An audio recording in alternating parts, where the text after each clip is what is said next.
భరతమాత తలరాతను మార్చిన విధాత గాంధీ, తరతరాల యమ యాతన తీర్చిన వరదాత గాంధీ, బ్రిటిష్ పాలనను ఎదిరించి దేశానికి స్వాతంత్ర్యం సాధించిన ఘనత గాంధీజీది. 1948 జనవరి 30న గాడ్సే చేతిలో మహాత్ముడు హతమయ్యారు. ఇవాళ గాంధీ వర్ధంతి సందర్భంగా దేశానికి ఆయన చేసిన సేవలు, దేశానికి స్వాతంత్ర్యం తీసుకురావడంలో ఆయన చేసిన పాత్ర, దేశ అభివృద్ధికి ఆయన ప్రతిపాదించిన సూత్రాలు ఏంటో ఇప్పుడు తెలుసుకుందాం.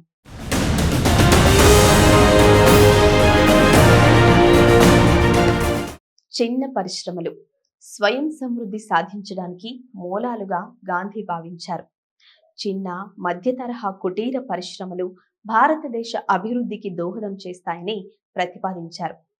పెద్ద స్థాయి పారిశ్రామికీకరణ శ్రమ దోపిడీకి దారితీస్తోందని, సంపదను కొందరి చేతుల్లోనే కేంద్రీకరిస్తుందని, చిన్న పరిశ్రమలు ఎక్కువ ఉపాధిని కల్పిస్తాయని గాంధీజీ విశ్వసించారు. గ్రామీణ ప్రజానీకానికి అవకాశాలు, ఆర్థిక స్వావలంబన భావనకు ప్రధాన ఉదాహరణగా ఖాదీ ఉద్యమాన్ని ప్రముఖంగా ప్రచారం చేశారు.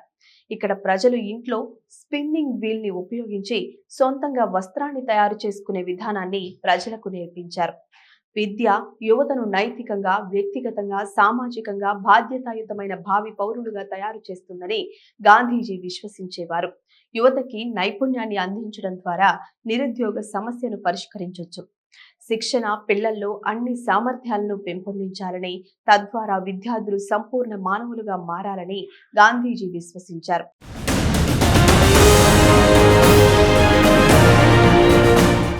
అక్షరాస్యత అనేది విద్యకు ప్రారంభం లేదా ముగింపు కాదు.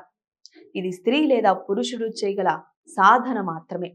విద్య అనేది వ్యక్తిత్వానికి సంబంధించిన అన్ని అంశాలను సామరస్యపూర్వకంగా అభివృద్ధి చేయాలని గాంధీజీ స్వయంగా వివరించారు.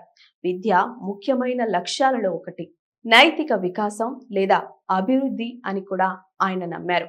ప్రతి ఒక్కరూ తనలో దైవశక్తిని గ్రహించి దైవిక మానవునిగా ఎదగాలని గాంధీ ఆకాంక్షించారు. మాతృదేశమైన భారతదేశ స్వాతంత్ర్యానికి గాంధీ చేసిన అహింసాయుత పోరాటం దేశ ప్రజలందరికీ కాదు, ప్రపంచ వ్యాప్తంగా అన్ని దేశాలకు కూడా స్ఫూర్తిదాయకంగా నిలిచింది. గాంధీజీ జీవితం, ఆదర్శాలు ప్రపంచ మానవాళికి మార్గదర్శకాలు. గాంధీజీ ప్రతిపాదించిన గ్రామ స్వరాజ్యం ఈ రోజు మనం అమలుపరుస్తున్న పంచాయతీరాజ్ వ్యవస్థకు మూలం. భారతదేశంలోని గ్రామాల మధ్య రాజకీయ అధికారం పంపిణీ చేయాలని గాంధీజీ కోరుకున్నారు. నిజమైన ప్రజాస్వామ్యం అని పిలిచే దానిని వివరించడానికి గాంధీ స్వరాజ్ అనే పదానికి ప్రాధాన్యత ఇచ్చారు. గ్రామాలను గ్రామ పంచాయతీలే పరిపాలిస్తే భారతదేశానికి ప్రయోజనం చేకూరుతుంది అనే ఆయన నమ్మకాన్ని బలపరిచాయి. గాంధీజీ వర్ధంతి సందర్భంగా ఆయనకు పొలిటికోస్ నివాళులు అర్పిస్తోంది. Please subscribe to the channel and download the Politicos app from the links in the description.